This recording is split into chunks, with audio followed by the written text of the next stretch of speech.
Oi, pessoal, vamos para mais uma aula da cadeira de Engenharia de Software. O assunto de hoje é sobre modelos de software. O objetivo da aula, primeiro, é entender a importância do uso de modelos para o desenvolvimento, apresentar uma visão geral de uma notação que é muito utilizada na engenharia de software para construir modelos, que é a notação UML, e conhecer alguns diagramas aí da UML com um pouco mais de detalhes. Então, primeiro a importância, né? O que são modelos? Tá? Modelos são representações de algo, tá bom? Eles são criados para ajudar no entendimento e na análise de um software. Então, assim, ele é como se ele tivesse ali representando o software, porém com um pouco mais de detalhes do que apenas se a gente apresentasse os requisitos. E também, né, são menos complexos do que o código-fonte em si de um sistema. Então, os modelos é como se eles ficassem entre, né, os requisitos e o código. Então, ele é uma coisa ali meio termo, tá?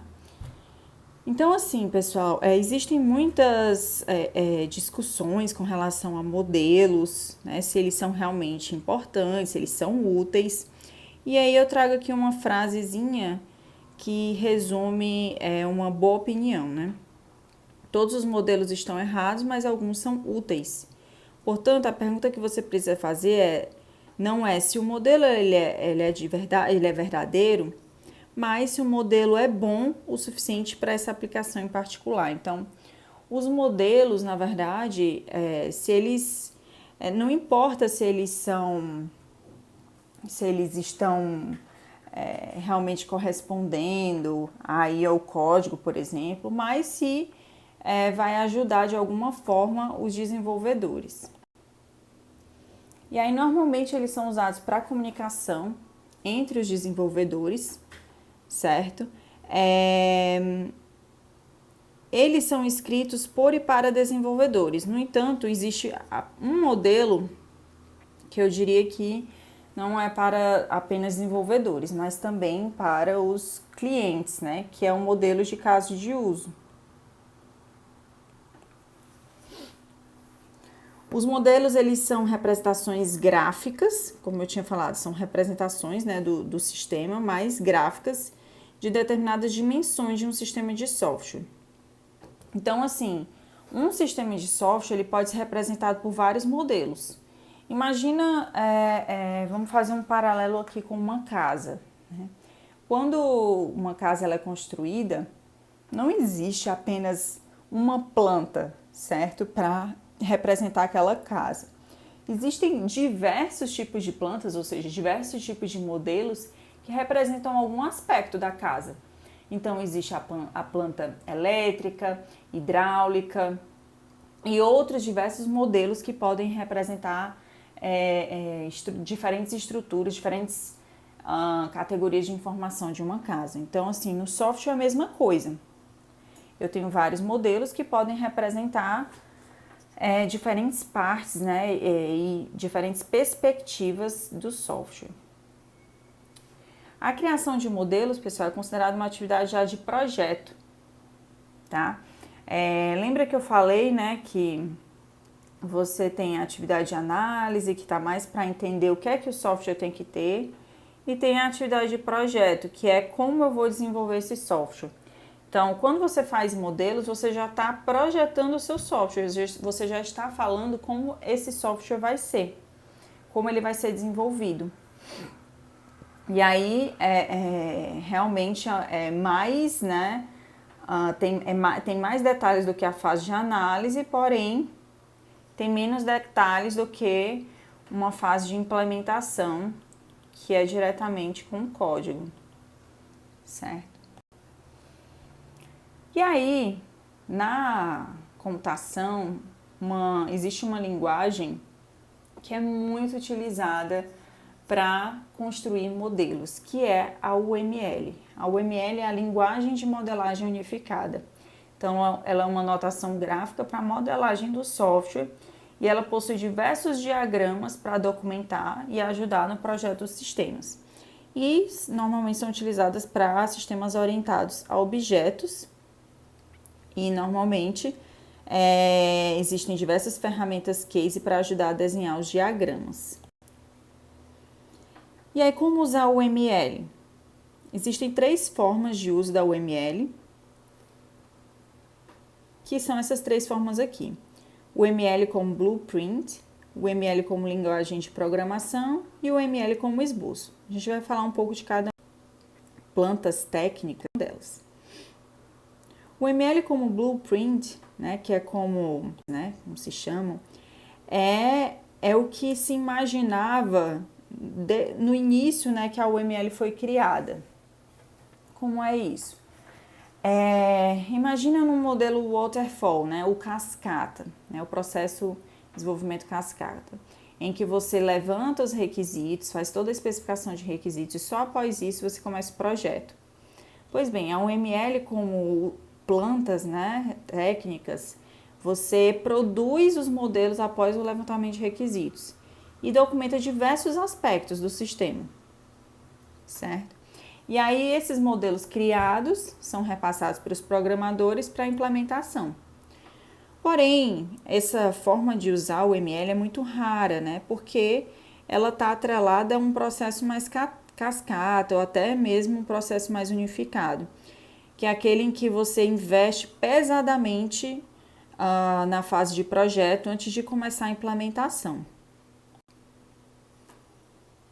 Já o UML como linguagem de programação foi pensada com a intenção de gerar o código automaticamente a partir de modelos. Então, imagina que você tem modelos de sistema e esse modelo ele vai ser convertido em código, tá? Isso é um sonho, né, da engenharia de software que ficou conhecido como Model Driven Development, que é o desenvolvimento dirigido, né, a modelos, ou seja, você cria um modelo e se você apertasse um botão, esse modelo geraria código. Imagina, você só cuida mais do projeto e esse projeto viraria código que viraria o seu sistema. Só que para isso, né, o UML teve que ser expandida, com vários novos recursos e a verdade é que esse sonho nunca se tornou realidade de forma completa, né? Então, por isso não é comum o uso dessa forma. O UML como esboço. A UML como esboço, ela é utilizada para construir diagramas leves, pequenos e informais de partes de um sistema. Então, os diagramas, quando uma equipe de desenvolvimento usa o UML dessa forma, os diagramas eles podem ser desenhados em um quadro, um papel, pode ser fotografado ou mesmo apagado. Você não usa tudo, mas um subconjunto que você considera mais importante de modelos. Então, assim, o UML como esboço, né, não tem o objetivo de gerar modelos completos e detalhados. Não se considera o uso de ferramentas complexas e caras para fazer o modelo e não se cogita a geração automática de código, certo? Então, é uma forma mais para os desenvolvedores se comunicarem e entender a complexidade, né, de um sistema, por exemplo. A UML como esboço ela é utilizada em 2 situações principais na comunicação entre os desenvolvedores. Então, eu tenho a situação 1, que é a engenharia avante, ou seja, é quando eu construo um modelo, certo? Desenvolvo um modelo para discutir com a minha equipe antes de fazer qualquer código. Então, o objetivo é mais validar alguma proposta de uma parte do sistema antes de começar a validar. E tem a engenharia reversa, que é quando o código já existe, né? Já existe uma implementação e você gera um modelo daquela implementação para entender melhor como está aquela implementação. E até para explicar para outras pessoas do time, né, como é que a funcionalidade está implementada. Isso é útil muitas vezes quando você vai fazer manutenção de sistemas muito grandes, né? E aí, imagina você pegar um sistema muito grande e tentar entender esse sistema. Ao invés disso, você pode gerar um modelo daquele código e entender melhor através do modelo. Então, isso é a engenharia reversa, né? Que é uma engenharia que, antes de eu fazer o meu modelo, eu estou fazendo o código e só depois eu gero o modelo. A UML, pessoal, ela traz basicamente, né, dois tipos de diagramas. Os diagramas estáticos ou estruturais e os diagramas dinâmicos ou comportamentais. No estático, a ideia é modelar, representar a estrutura e a organização de um sistema. Então, uma coisa mais fixa, né? Você vai ter informações mais dos elementos do seu sistema.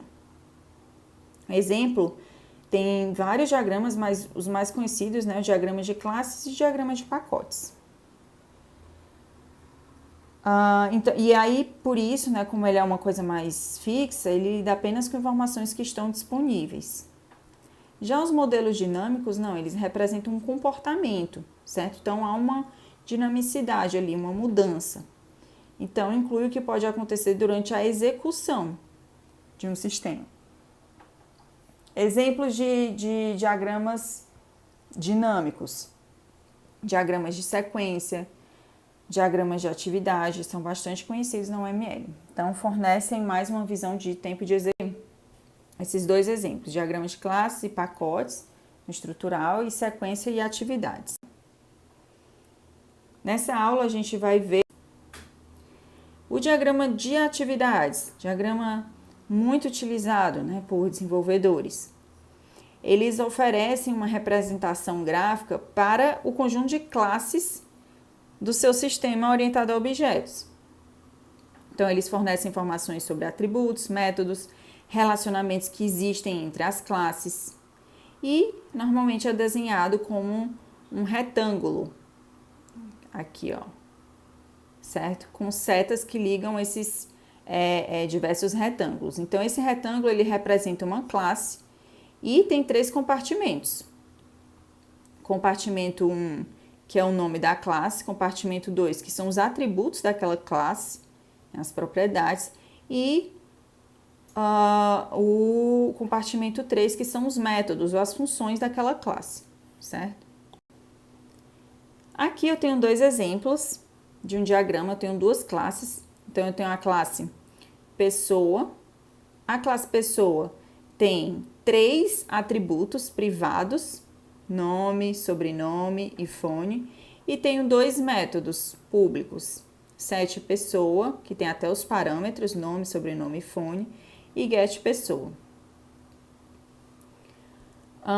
Aqui tem uma classe fone, que eu tenho 3 atributos, código, número, celular, e 3 métodos, setFone, getFone e se é um celular. Então, aqui são 2 exemplos de classes representadas pelo diagrama da UML, que é o diagrama de classes. Essas duas classes, né? E bem aqui eu falo que a classe pessoa tem um atributo do tipo fone.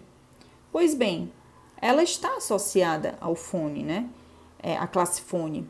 Eu teria que colocar aqui uma setinha, certo? E nessa setinha, ao invés de botar o fone aqui, eu posso botar justamente aqui, fone. E aí, essas classes, elas é como se fosse uma fotografia do sistema, da estrutura de classes do sistema. Porém, elas podem, né, as classes, elas não são ilhas isoladas, né, elas se comunicam. E essa comunicação são os relacionamentos, que são representados por linhas e setas. Existem basicamente 3 tipos: associação, herança e dependência. Vou falar para vocês. Na associação, o que significa o relacionamento associação? Você diz que existe uma associação entre uma classe A e uma classe B, quando a classe A possui algum atributo de um tipo B, né, de um tipo da classe B. E aí, essa associação, vejam, é representada por uma reta, né? Essa seta, ela tem uma extremidade que vai de A para B. Tá? E essa extremidadezinha aqui está completamente preenchida, né?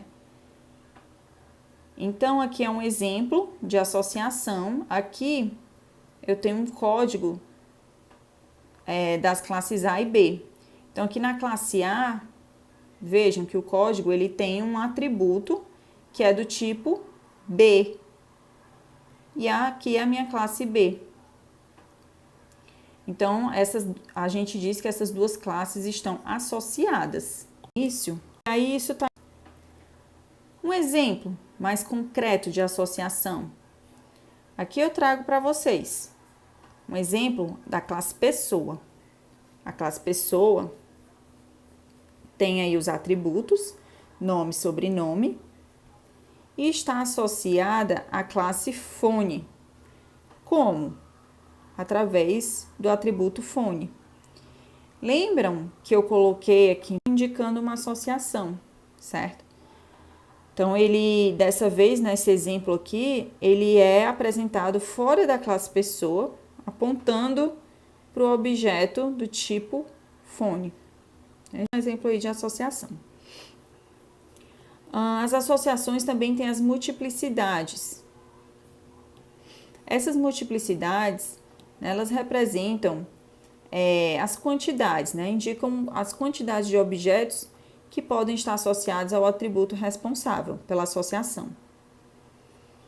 Essa informação, ela fica acima do nome do atributo. E os tipos mais comuns de multiplicidade são esses.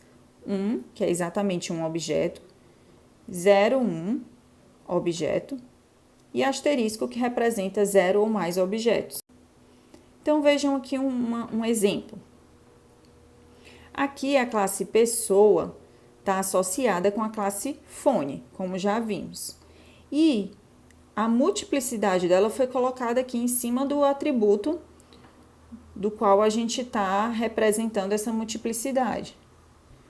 Vejam que aqui tem 0 ou 1. 0, né, e 2 pontinhos, 1.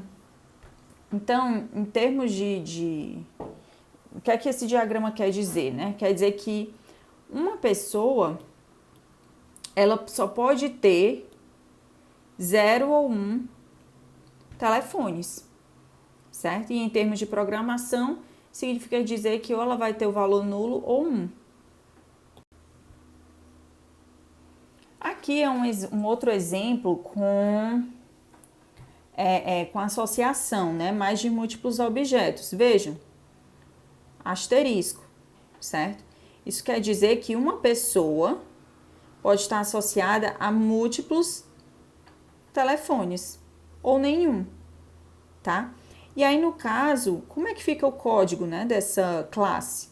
A classe pessoa, ela vai receber, então, um vetor. Vejam que isso é um vetor de telefones, certo? Porque ela vai poder possuir múltiplos telefones. Professor, o que é melhor? É melhor ter uma multiplicidade 0, 1 ou múltiplos? Pessoal, a gente não pode dizer o que é melhor, porque isso depende dos requisitos do sistema. Na verdade, é o nosso usuário, o nosso cliente que vai dizer se ele quer assim ou se ele quer de outra forma, né? Por isso que a importância, né, de entender o que é que para o usuário é melhor, certo? Não é a gente que decide como desenvolvedor, e sim o cliente, o usuário. Qual é a necessidade dele, certo? E aí, a gente como desenvolvedor, nós como desenvolvedores, vamos representar isso, né, num diagrama, ou seja, em um modelo. Né, ou seja, aqui eu tenho só uma direção. Porém, também podem existir as associações bidirecionais, né? Eu mostrei apenas a associação de pessoa para fone, mas pode ter também uma associação de telefone, para pessoa. Então, por exemplo, nesse diagrama, eu tenho a classe pessoa, que está associado com o telefone. Uma pessoa pode ter 0 ou 1 telefones, já o fone, ele pode ter aqui diversos múltiplos donos, tá? Então, é possível navegar nos dois sentidos e aí há uma setazinha, né, em cada extremidade que conecta essas classes aí. Então, aqui, esse texto aqui em cima, onde uma pessoa pode estar associada a múltiplos objetos do tipo fone, né, tá errado, na verdade é 1, 0, né, ou 1, como a gente viu aqui, e o contrário são os múltiplos, certo? Então, esse é um exemplo aí de associação direcional. Aqui seria o código, representando aí essas classes, tá? Aqui é a classe pessoa, eu tenho um atributo privado de telefone, ó, do tipo fone. Tenho a classe fone, que tem um vetor de pessoa, ou seja, como eu modelei lá, né, no telefone que ia ser múltiplo, então eu coloquei como um vetor. Outra representação, né, outro tipo de relacionamento entre as classes é o relacionamento de herança. Ela é representada por meio de uma seta, vejam, só que ela não é preenchida, como na associação, que é preenchida. Então, a herança, na verdade, ela é apenas a conexão de subclasses à sua classe base. Então, vejam, eu tenho uma classe aqui, pessoa, e tenho subclasses pessoa física e a pessoa jurídica. Então, essas subclasses, elas herdam tudo de pessoa. Porém, eu posso adicionar mais coisas a cada uma delas. Como, por exemplo, em pessoa física, eu adicionei aqui um atributo CPF.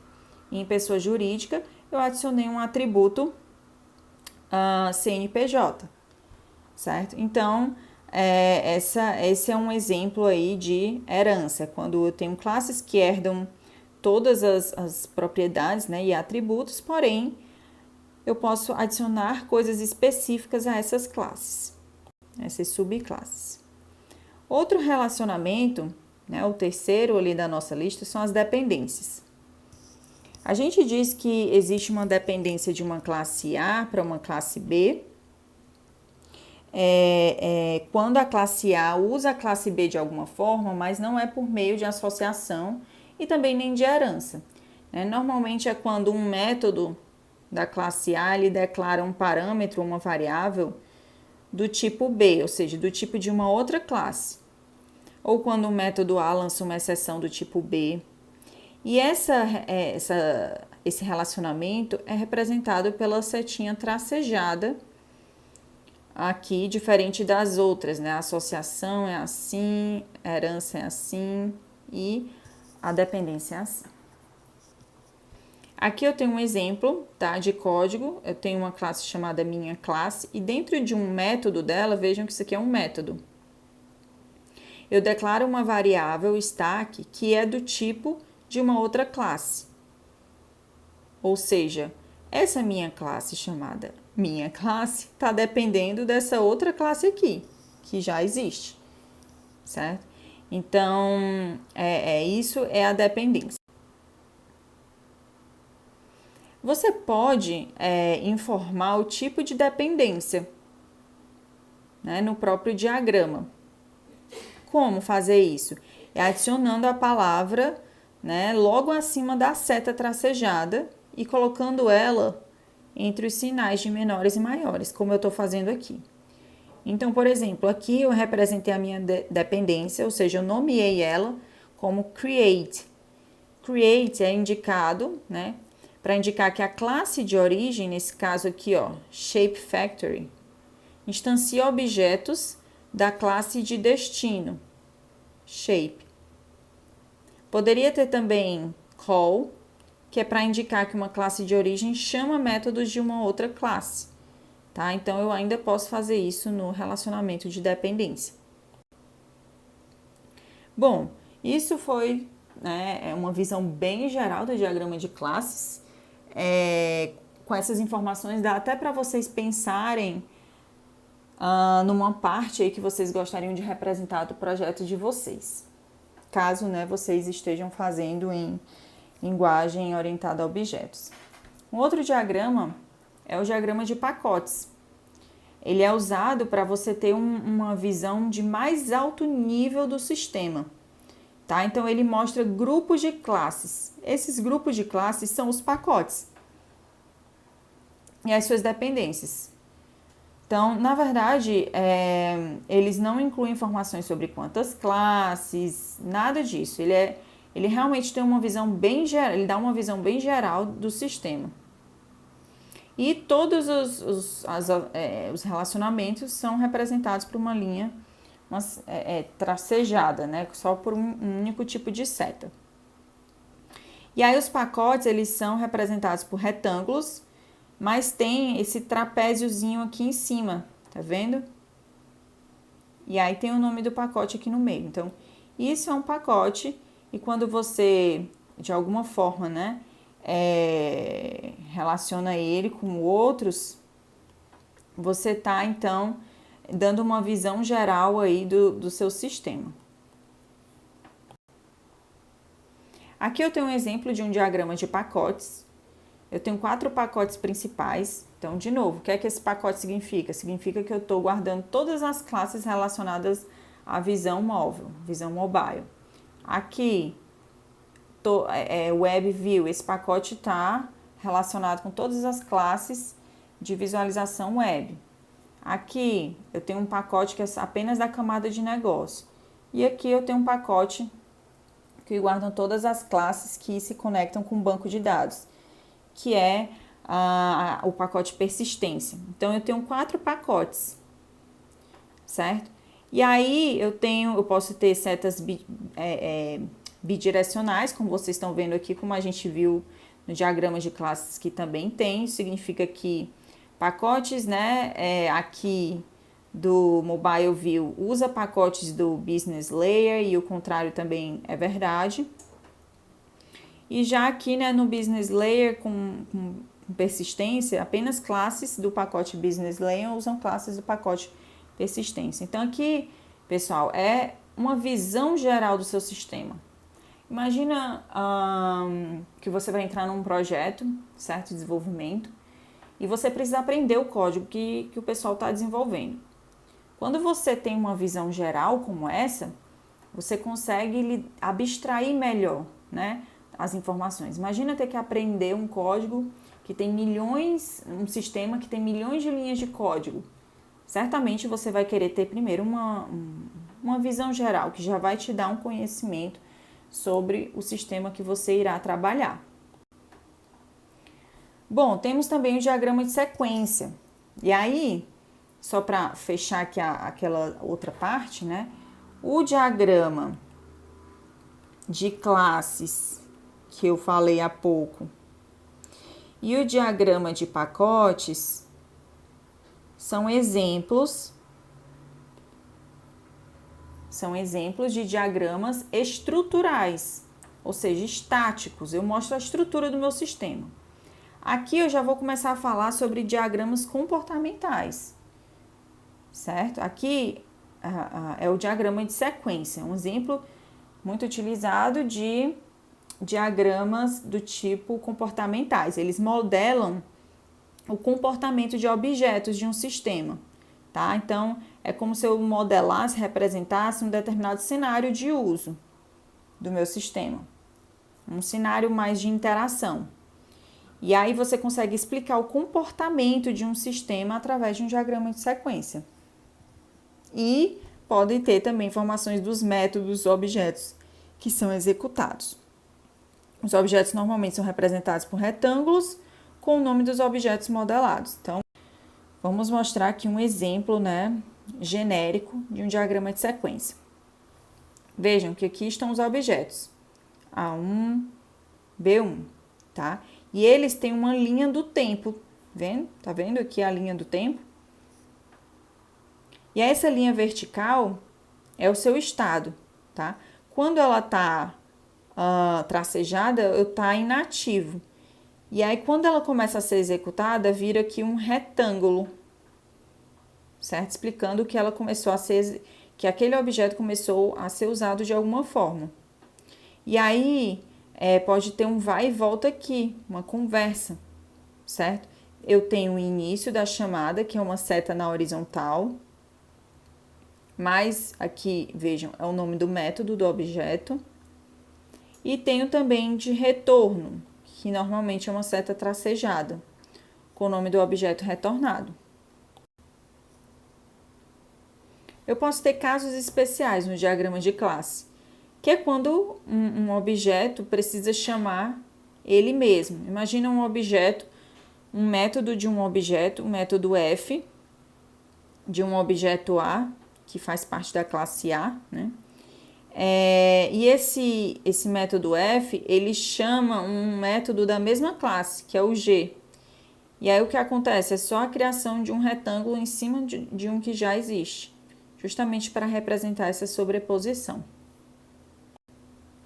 Aqui é um exemplo de um diagrama de sequência de um sistema bancário. Então vejam, eu tenho aqui um objeto ATM que vai representar o cliente, né, que é a interface com o cliente, que é do caixa eletrônico.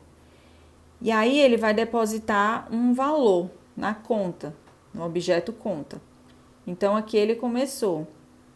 Meu objeto ATM se relaciona com conta através do método depositar valor.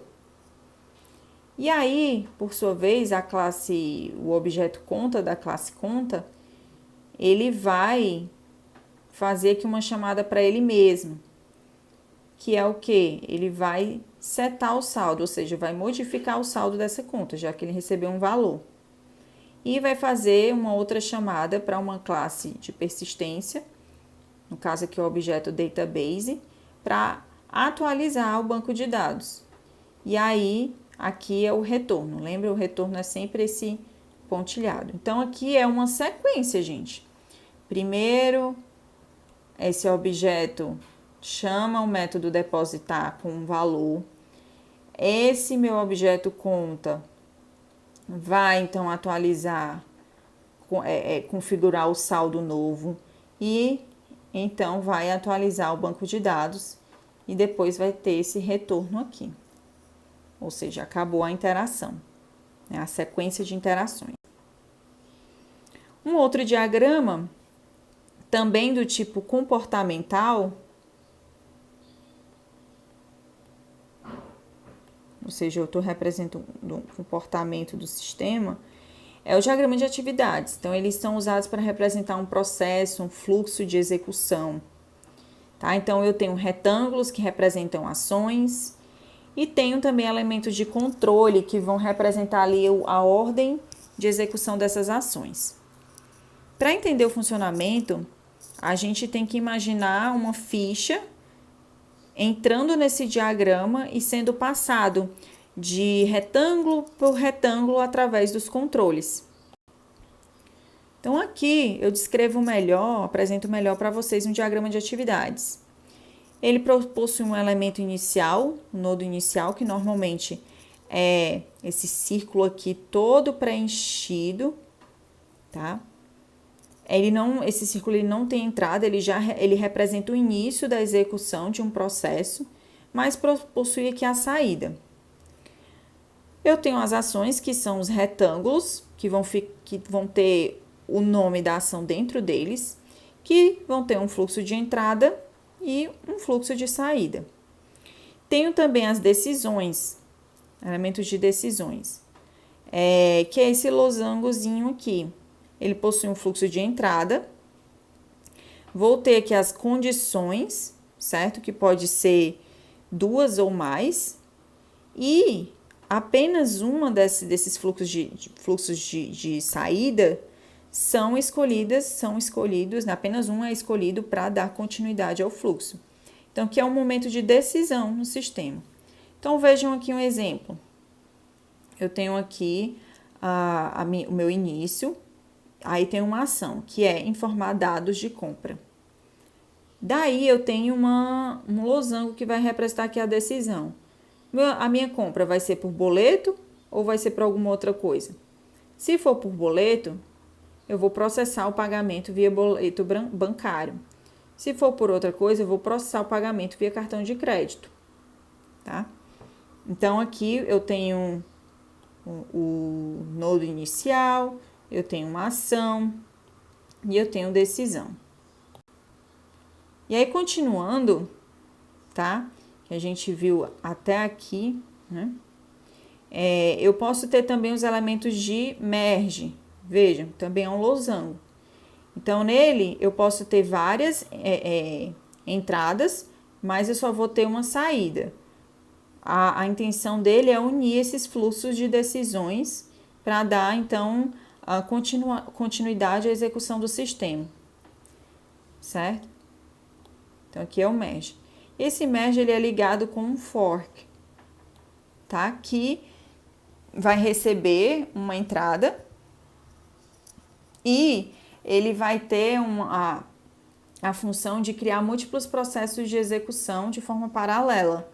Então, vejam que aqui ele se divide em dois, que é despachar produto comprado, emitir e enviar nota fiscal. O que é que isso significa? Que essas duas ações vão ser executadas de forma paralela.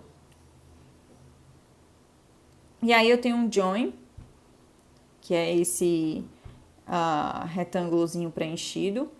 Ele vai ter vários fluxos de entrada, como você está vendo aqui, pode ter, nesse exemplo tem 2, mas só vai ter um de saída, tá? A intenção é transformar vários fluxos de execução que estão em paralelos em um único fluxo. Aí aqui eu tenho mais uma ação, fechar a compra, e tem um nó final, tá? Que não possui fluxos de saída para representar o encerramento dessa execução. Então, através do diagrama de atividades, você consegue representar um fluxo de informações, certo? Você consegue representar toda essa execução, né? Você pode até representar modelos de negócios, certo? Com negócios, na verdade, né? Passos da sua empresa, enfim. Outro diagrama que é muito utilizado nesse mesmo contexto de fluxo de execução é o BPMN, que é uma outra notação, certo? Para quem tem interesse, pode dar uma pesquisada aí. É BPMN. Assim. Então, pessoal, é isso. Essa aula foi para realmente dar uma visão geral de diagramas, para vocês entenderem o que é, a importância, como pode ser usado. E aí uma explicação, né, um pouco mais detalhada de 4 diagramas, que são diagrama de classe, diagrama de pacotes, diagrama de sequência e diagrama de atividades. E é isso.